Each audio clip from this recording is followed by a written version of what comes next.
She picked him clean. He never missed him. Remember that Sting experience? How good you felt?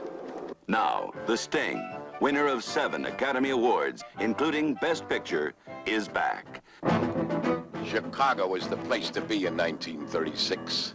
In those days, the big con was a dying art, until a first-class grifter on the lam from the FBI and a young gaffer from Joliet joined forces to con the Big Mick.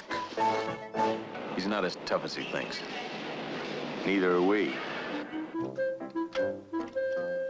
Paul Newman is Henry Gondorff. There wasn't a con he couldn't run, and there wasn't a sucker he couldn't gaff. Robert Redford is Johnny Hooker, a young grifter with plenty of moxie. $3 grand on the red, Jimmy. But he's a sucker for Lady Luck. Tough luck, kid. And a sap for Lady Love. Thanks for the big evening, Hooker. Next time you want to spend $50 on me, mail it. Come on, will you? Robert Shaw is the Mark. In the underworld, he's the Big Mick. Name's Lonergan. Doyle Lonergan. It starts with the setup. You owe me 15 grand, pal. Then you bait the hook. Your boss is quite a card player, Mr. Kelly. How does he do it? He cheats. You play him on the wire. The wire's been out of date for 10 years. That's why he won't know it. Now he's ready for the sting.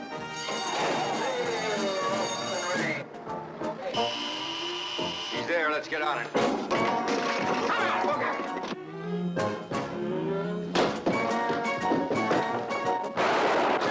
Listen to me. Don't go back to your place tonight. $500,000 to win. Lucky Dan. Paul Newman and Robert Redford. This time, they might get away with it.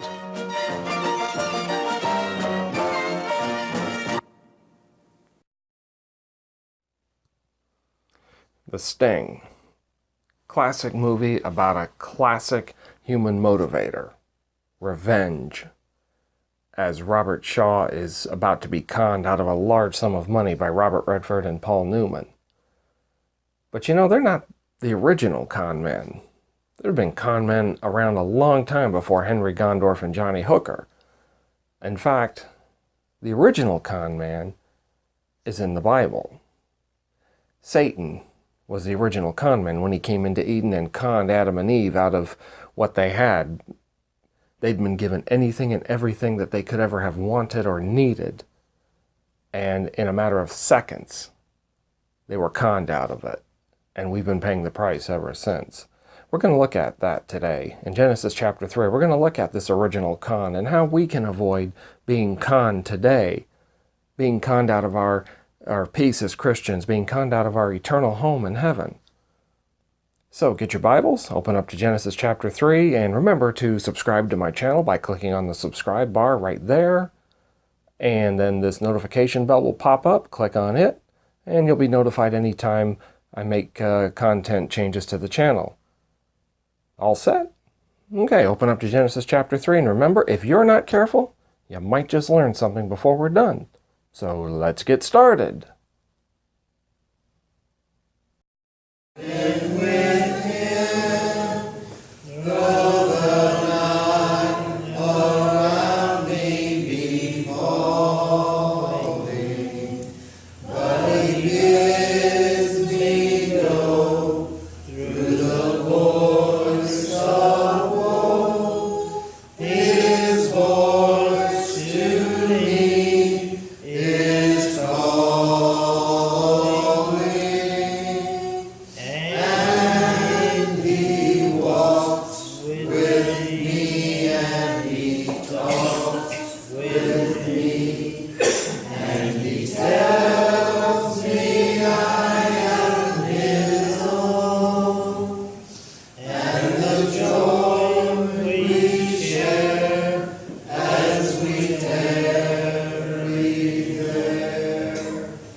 One of the film that ends up usually on the list of greatest movies ever made is The Sting from 1973, and Mom took us to see that, I think, more than once.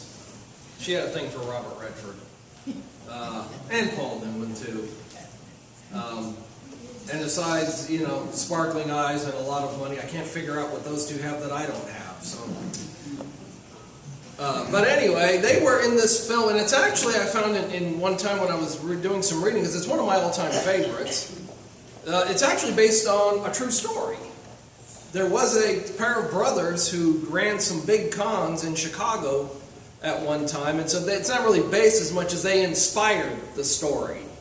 And they came up with this, and if you're not familiar with the story, Newman and Redford play, Newman plays a character named Henry Gondorf, and Robert Redford's character, Johnny Hooker, is kind of a streetwise punk kid that runs with him. And they're out to take revenge on Robert Shaw's character, who killed a friend, murdered a friend of theirs. There's a still with Newman, Redford, and Robert Shaw. So they're trying to get this guy here. The problem is he's got various business entities, and he's also a known gangster. Who, one of those that doesn't mind, shall we say, taking care of somebody who gets in his way or crosses him. So eventually they work out a plan to con him by using a horse betting enterprise, where they convince him that they are taking legitimate, although illegal, bets on horse racing, and they convince him that they can get inside information to let him know who's going to win which race so he can place his bets, and that way he'll always win. Ultimately, they're going to try and get or swindle him out of $500,000, and this is in 1936 is when the story is set. And I did a little, looked this up, and $500,000 in 1936 money, translate it to 2019 money, comes to $9 million, a little over $9 million. Just a little bit of change. In fact, $9,229,172.66. Don't forget that. So they plan the con, and to see how it goes down. Now, a con is short for confidence. And the idea, of course, is to hit your mark, and he doesn't know he's been conned because he's put confidence in you, in everything that you say. And he doesn't know until long after you're gone that you got him. That's what this guy did. You ever hear of a Ponzi scheme?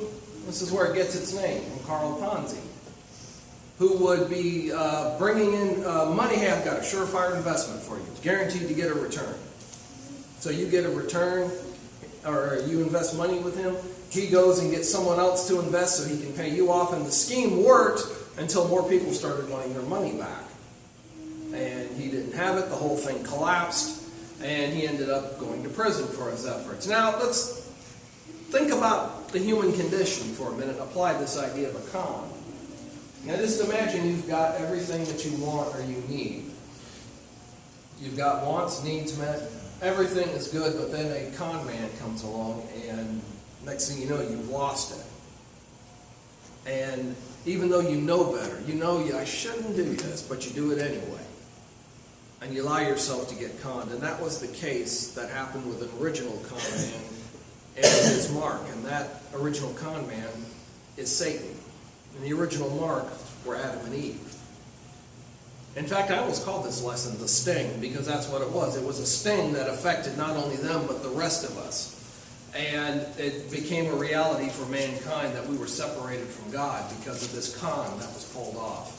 And I want to look at this con today, the original con man, and see how Satan works very much like a con man does today.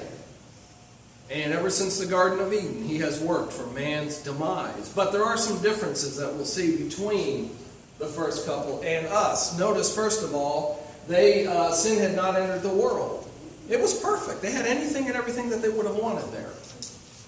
And unlike people today, they did not have a heritage to blame it on. A lot of times when people are in trouble, they like to try and blame it on, well, Mom and Dad didn't give me enough toys when I was a kid. Or I am the way I am because because of alcoholism in my family or drugs. And yes, those are legitimate problems. I'm not downplaying that. My point is that you have to at some point say, okay, it's going to end. I am going to take responsibility for what I did. and for what I need to take responsibility for. And stop blaming mom and dad or whoever. But yeah, this is about me, this is what I did. Adam and Eve did not have that opportunity to blame anybody. Who are they going to blame? Oh, it was my dad's fault. Oh, really? Well, it was because of what my sibling... Oh, wait a minute, we don't have any siblings. Well, it was because I didn't have enough provided for me. Oh, wait a minute, God's given me everything that I could possibly want. They had to face the fact that this was their choices. They made some bad choices here and had only themselves to blame. We tell this to the kids a lot down at the school, that make good choices. And we'll see a kid who's kind of, he's having a bad day and he's about to do something, they'll tell them, well, to make good choices or make the right choice. That's what we're trying to encourage, is make good choices. And right here, they blew it. They did not make a good choice here. Modern man looks for ways to get out of responsibility, and they, I'm sure, would have done it if they could have. In fact, they did try, but it was not accepted. Satan, you notice, disguised his appearance in order to deceive them. And that's the mark of a con man. He's very subtle. He does not come in, walk in the front door and say, hi there, I'm going to swindle you out of all your life savings. A false teacher in a congregation doesn't just walk in and say, hi there, I'm here to teach you false doctrine and lead you astray. It's subtle. It's under the radar, if possible, so that you won't notice it at all. In fact, if you see some components here, first thing, in Genesis 3, all Satan did was ask a question. Now, is it wrong to ask questions? Well, no, it's not wrong to ask questions. Asking questions is good. That's how we learn. In class. You have a question about the math assignment, so you raise your hand and ask the teacher, I don't understand this. You have a question about your history lesson, or in the Bible class, I have a question about this. Okay, what's your question? And we discuss it. Because that's the way we learn, that's the way we communicate. It's good to ask questions. And that's what Satan did here in Genesis. When he came up, verse 1, he said, has God indeed said, you shall not eat of every tree of the garden? Just a question. But there are going to be those questions that are what we call gotcha. That's where I'm setting you up. I'm trying to set you up where I'm going to eventually embarrass you. You know, they do this a lot with politicians and business leaders. And that's basically what Satan did here. He set them up with a gotcha question, which led to the man's fall and then the man's downfall. Then notice the negation. The question was aimed at destroying their fellowship. God told you, you will die if you eat of this. No, you won't. He negated what God had said with his question. Has God indeed said, you shall not eat of every tree in the garden? And the woman said to the serpent, we may eat the fruit of the tree of the garden. But of the fruit of the tree which is in the midst of the garden, God has said, you shall not eat it, nor shall you touch it, lest you die. And the serpent said to the woman, you shall not surely die. So he's trying to negate what God said. And notice the lie sounds good. What's that great line? If it sounds too good to be true, it probably is. Satan, here again, wants things to look good. He likes sin and things like that to look good. And to be believable. And this whole thing that sounds believable, that's also how a con man works. The subtleness is it's got to be believable. When Newman and Redford went after Robert Shaw in the Sting, their whole operation had to be believable. Carl Ponzi, it had to be believable, had to sound good. And Satan has always used deceit to trick people. 2 Corinthians chapter 11, beginning in verse 12, he talks about how Satan and his angels are masquerading, he says, as angels of light. 2 Corinthians chapter 11.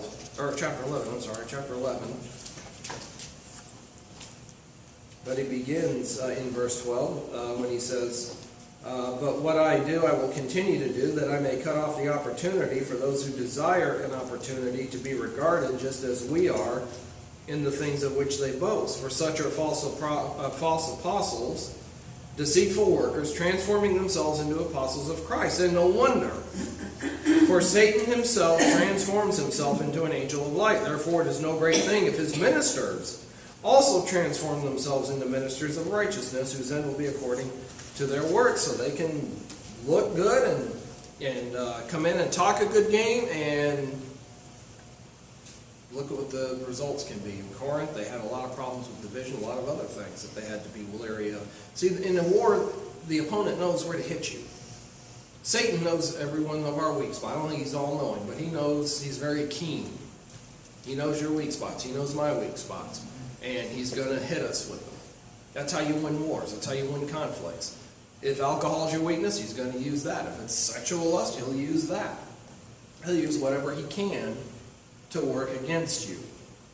And he's going to be subtle about it. A little subtleness is better than a lot of force. It's a Congolese proverb according to this, but I don't know if it really is Congolese or not, but it is true. A little subtleness. And people don't understand. Entertainment, especially comedy, can be used to bypass people's normal defenses. If I'm turning on a documentary or something and I know it's going to advocate a position that I don't agree with, my defenses are going to go up. But if I'm watching a show or listening to a song that I think I'm supposed to be getting entertained, defenses tend to come down in those situations. And notice how the serpent simply started a conversation with Eve. Very subtle. Didn't walk up and say, hey Eve, you know, God is really being bad to you here. He's not letting you eat of that tree over there. No, he was real subtle. Started a conversation, just like you might do if you're down here at Burger King having coffee in the morning and just start talking to someone at the next table. Or you're watching something on they got the TVs there, you're watching and then you see something and you think, it can't be serious. Congress isn't going to do that, are they? And then you start talking to the guy next to you. It's all just kind of subtle. Just starting a conversation the way any of us might do. And notice that, you remember the Little Mermaid where Ursula was trying to get at King Trident through his daughter? That's what Satan is trying to do with us. Get at God through us. He brought down the crown jewel of God's creation. We are created in God's image. The other animals and plants and things are not. We were made to have fellowship with God.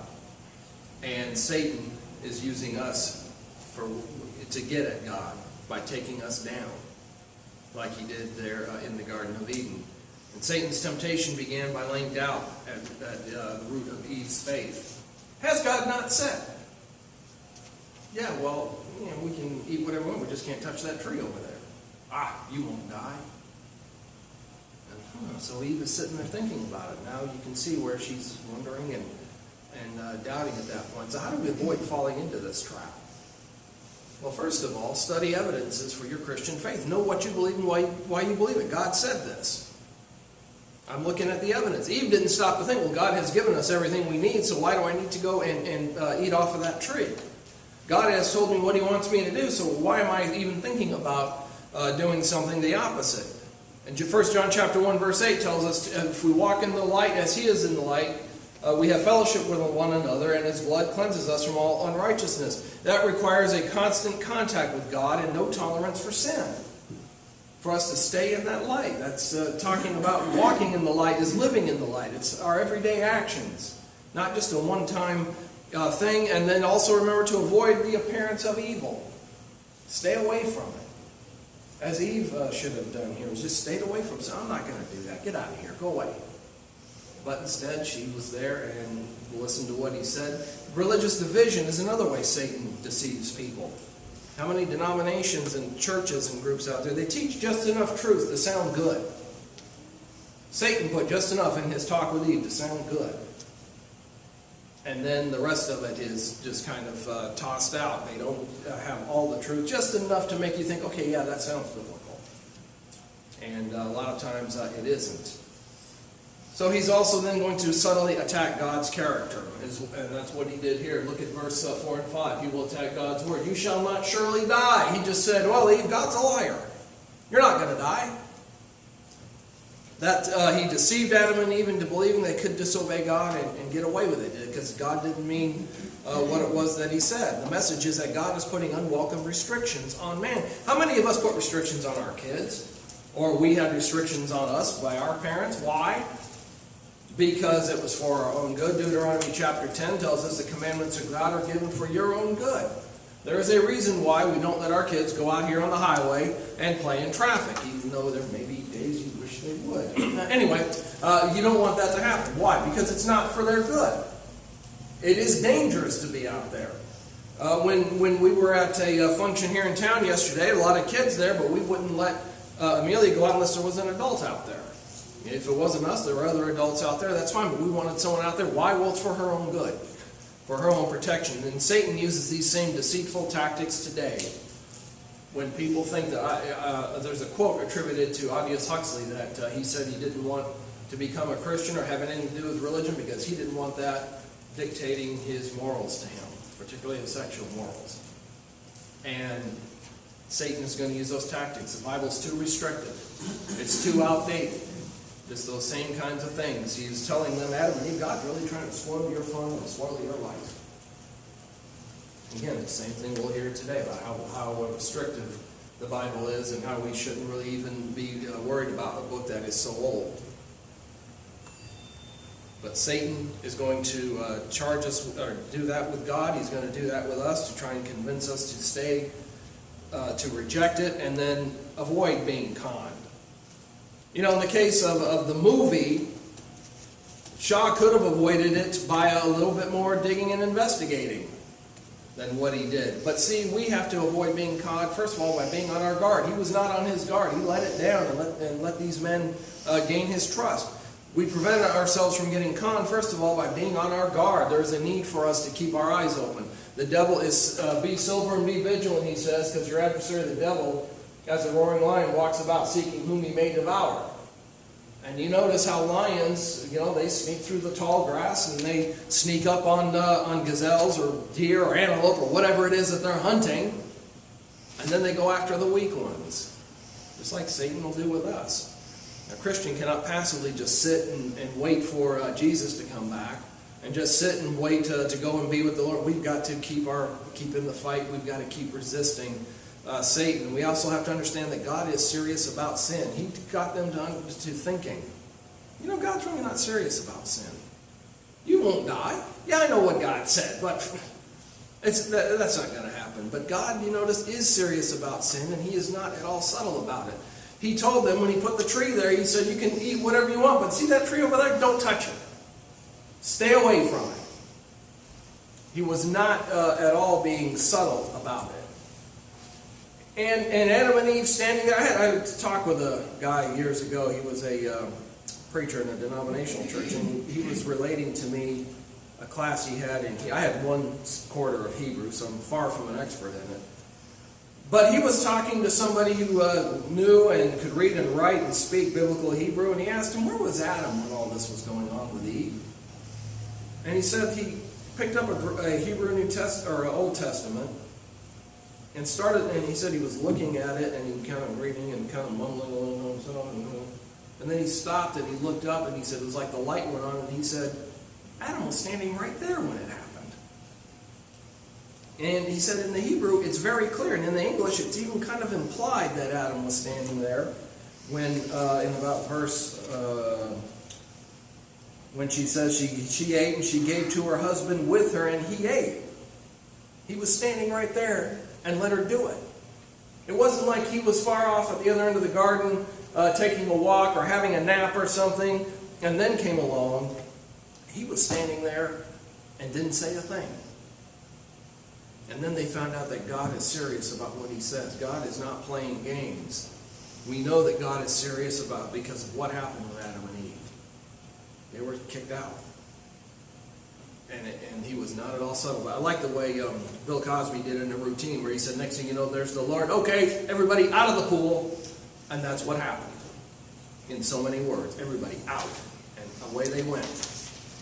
He was not at all subtle about it. We do sometimes with the kids down here. If they know I'm serious, I tell them, look, I'm not playing. I'm serious about this. And that's essentially what God is telling them right here. I'm not playing. You stay away from that tree. And when it comes to sin, God is not playing. He tells us exactly what it is. But one of the greatest victories today that we have, or that Satan has, is that people don't think God is serious about sin. In fact, they take it so lightly that we'll have a church vote here, and we will vote on whether or not 1 Corinthians 6 is really, if those things are really sinful. We're going to vote on whether or not we want to change the definition of marriage. We're going to have votes on this. Well, let me tell you, the vote's already been cast. God cast the vote. What you or I think is irrelevant. What matters is what God says. And it doesn't matter, yeah, maybe I would have done things differently, but that's not up to me. It's up to God. And that's what we have to go with. Notice 2 Timothy chapter 4, where he says, the time will come when they will not endure sound doctrine, but according to their own desires, because they have itching ears, they will heap up for themselves teachers, and they will turn their ears away from the truth and be turned aside to fables. But you be watchful in all things, endure afflictions, do the work of an evangelist, fulfill your ministry. Now, there's a question we always like to ask when you're told, well, they say such and such. Yeah, well, who's they? You know, you ever someone that, well, they say that McDonald's has better coffee than bread. Well, who's they? Okay, well, who's they? It will come when they will not endure, but according to their own desires. Who's they in this case? They is the church. These are Christians Paul is talking about. There will come a time when Christians will not endure sound doctrine. Many preachers in churches want to water down God's Word and ignore plain Bible teaching. We can't always say it's people in Hollywood or people in the media who are doing damage to Christianity. A lot of it is self-inflicted. It's coming from those of us within the congregation, within the church, within Christianity, who want our ears tickled. Because Christians, remember, we're called to preach and to teach sound doctrine, not just cherry-pick the pleasant stories out of it that we like. Not get mad at the preacher because the sermon happened to make me feel bad and call him up and say, well, I come to church to feel good. I told you about that situation. And I thought about, I didn't feel too good when I was sitting in the doctor's office and the test came back on my thyroid and he said, there's about an 80% chance you've got cancer. Did not feel good at all, but guess what? That's what I needed to be told. All right, that's what the diagnosis is. What do we need to do? How do we deal with it? Now, it turned out I didn't have cancer. It had a happy ending. But when it comes to a sermon or you're reading your Bible and you see something here and it convicts you, you notice in Acts chapter 2 when Peter preached the first gospel sermon, Peter, you've offended us. You've hurt our feelings. Well, I came here to feel good, Peter. I'll see you later. They didn't do that, did they? What'd they do? They said, Peter, men and brother, we get it. What do we need to do? What must we do? Saul on the road to Tarsus. Oh, Jesus, that light is blinding me. Get it out of my life. I can't. Oh, you're hurting my eyes. No, Lord, what must I do? What shall I do? And Jesus told him to go on into town, and he'd be told there what he had to do.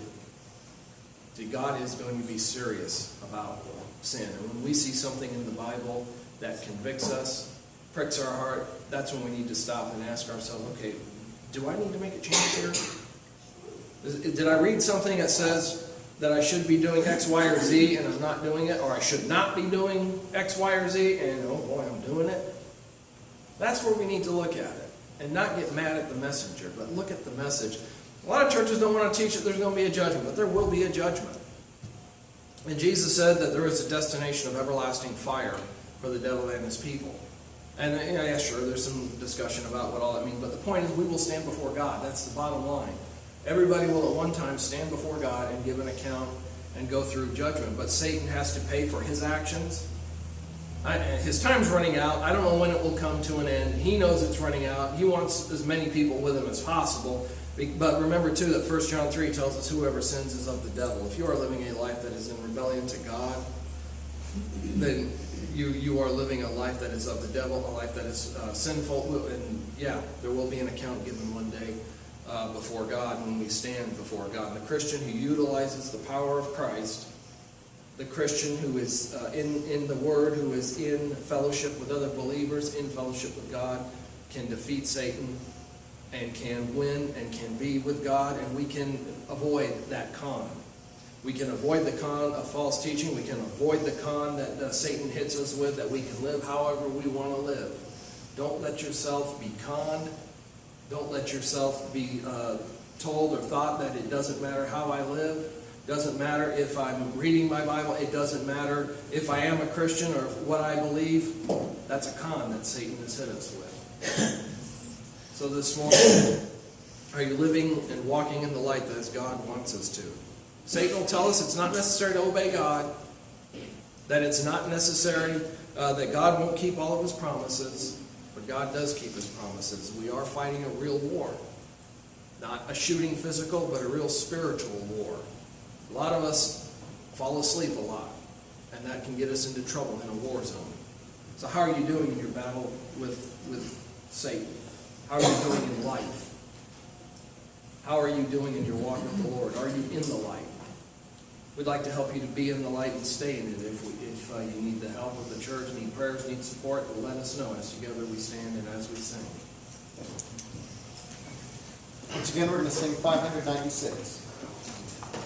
I heard an old story, how a Savior came from glory, how he gave his life on Calvary to save a wretch like me. I heard about his groaning, of his precious blood's atoning. Then I repented of my sins and